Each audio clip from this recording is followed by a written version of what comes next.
All right, not everything in the president's budget is dead on arrival, at least when it comes to Republicans, who were surprised to see that he did give his defense budget a little bit of a boost to $886 billion. Kash Patel joins us right now, former chief of staff at the Department of Defense. Kash, that one surprised me a little bit. Maybe in this environment with China and everything else, he had no choice, but he did surprise some, even in his own party, with that. What did you think?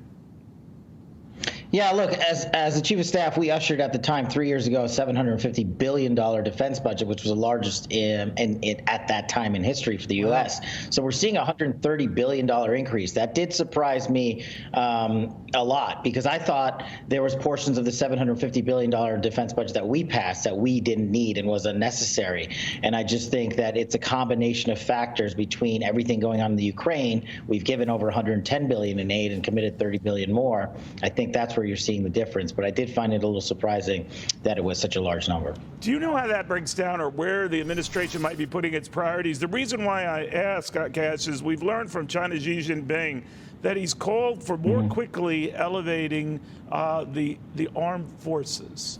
So I don't know how that breaks down on a ledger, but that's where he's putting almost all of that 7.3% military budget increase in his country. What do you make of that?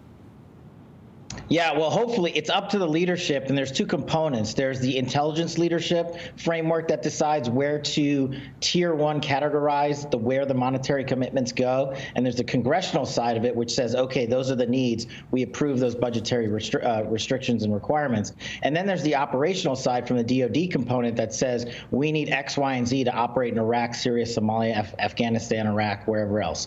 And so I think when you take those things together and then add in the defense industrial complex, which is, to me, in my opinion, a great boon for America, but also the biggest problem facing Washington, D.C. in budgets like this size, because too much money, as I saw in the chair, was wasted.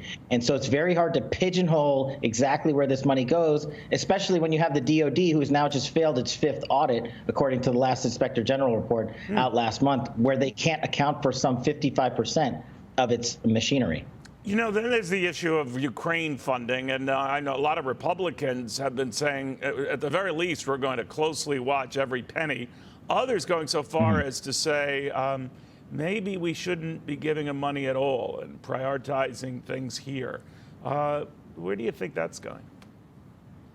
Well, I think it's a wishful thinking to say we're going to watch every single penny. I hate to analogize the Ukraine with Afghanistan for the last 20 years, but unfortunately, I think that's where we're going. When you provide $110 billion in equipment, and machinery, and aid, you have to provide U.S. personnel to operate, maintain, and train that supply chain. And so I think we're going to see conventional forces on the ground. The problem is, like Afghanistan, Ukraine doesn't have a conventional banking system, and we are unable to just electronically send funds and monitor them. We end up sending pallets of cash, unfortunately, and don't have the ability to trace that money. And that was a hard lesson learned in Afghanistan. And I think we're repeating the same mistake here when it comes to Ukraine and just sending it over there.